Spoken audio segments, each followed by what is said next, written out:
Hi, welcome to Prepare Your Shelf. Today we're talking about books that come out on July 1st, 2025. I'm Elizabeth. I'm the marketing manager here. And I'm Tim. I'm the operations manager for all the stores. Yeah, and we're excited to bring you 4 books today. Yeah. You wanna go So the first one that I'll talk about is the Satisfaction Cafe.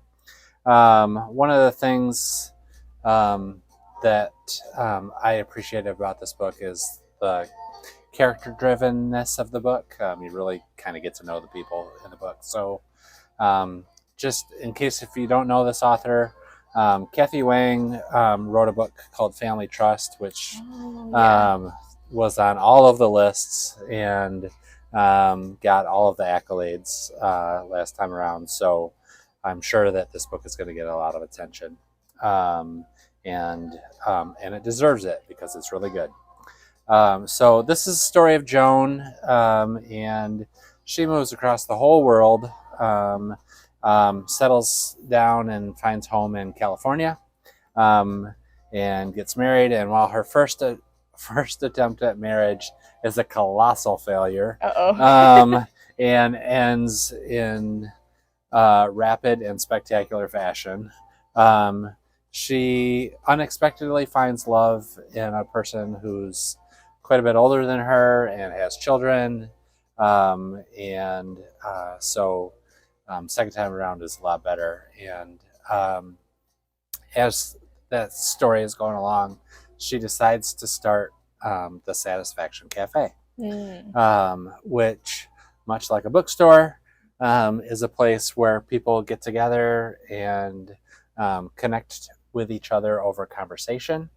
And so that's where all of these characters come into play. You get to know everyone. And one of the things I really like these kinds of books where the characters are the driving force. I think you always kind of feel like you're experiencing things along with them.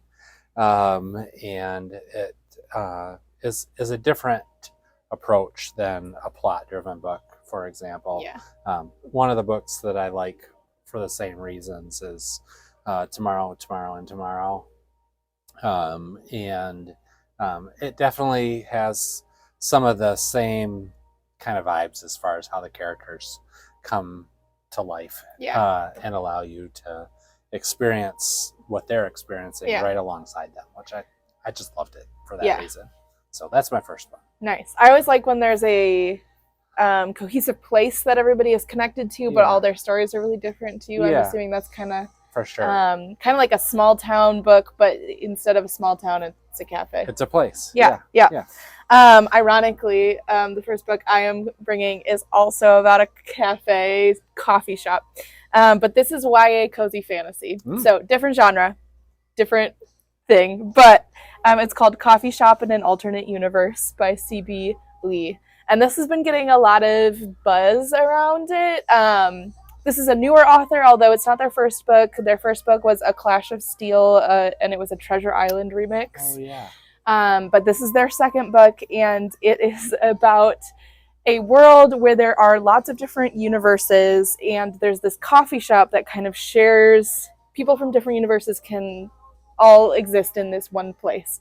And the setup is that there's a geeky overachiever who is very determined to save the world. I'm not quite sure what they're saving the world from, but save the world.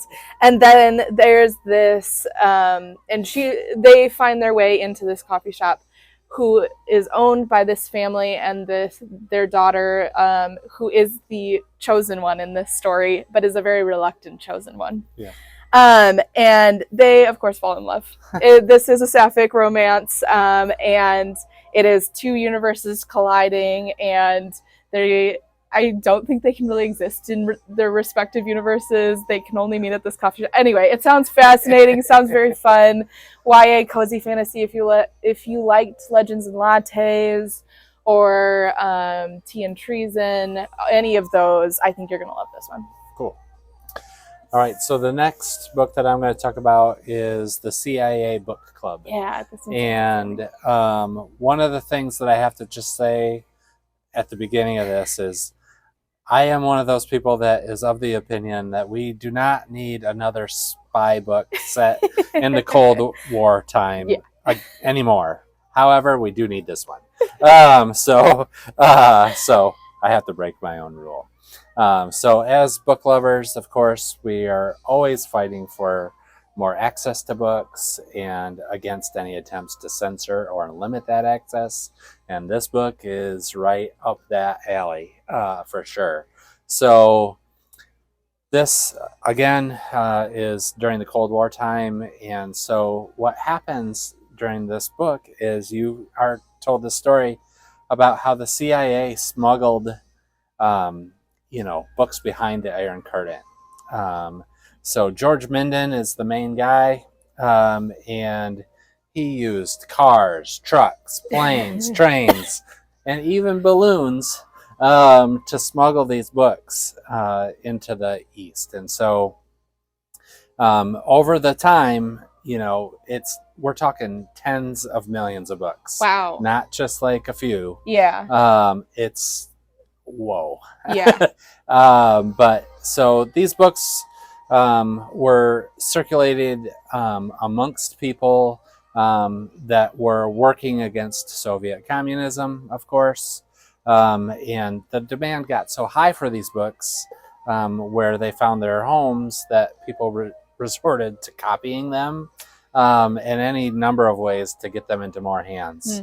And by the end of the 1980s, these books were so powerful and had taken such a hold, especially in Poland, that, they broke down the whole system of governmental censorship. Wow. Which is so cool to see. And then shortly after, the Iron Curtain itself fell. So obviously, this book is illustrative of the power of books in fighting back against oppression. And also, I think, how the open and free sharing of ideas, can topple the most destructive forces in the world. So such a great story. And I've never heard it before, so I'm pretty sure it hasn't been told before. So I think that's going to be a really timely and cool book to read. Yep. Cool. All right, my last one is a mystery called History Lessons by Zoe B. Walbrook. And this is a Michigan author. So I always like to bring Michigan authors when we find them. And this is her debut. So this is a college history professor has to solve the mystery of her colleague who was a rising superstar in the anthropology department before she becomes the next target. But this is a funny, romantic debut mystery, perfect for fans of like Jeanette Ivanovich? Yes, that one. Yeah. Or they also come to Allie Hazelwood. Oh, nice. So I think there's a lot of good comps there. And the main character also gets helped by a bookseller, so we always love a little bookstore drop in nice as well. Thing, yeah. So I think this will just be a really fun mystery for all your mystery lovers. That's maybe a little quirky, maybe a little funny, maybe has a few serious notes along the way, and features a Black main character, which we always love as well. Yeah. So awesome. Yeah. Thanks for coming today, and prepare your shelf. Yeah, thank you. Have a good one.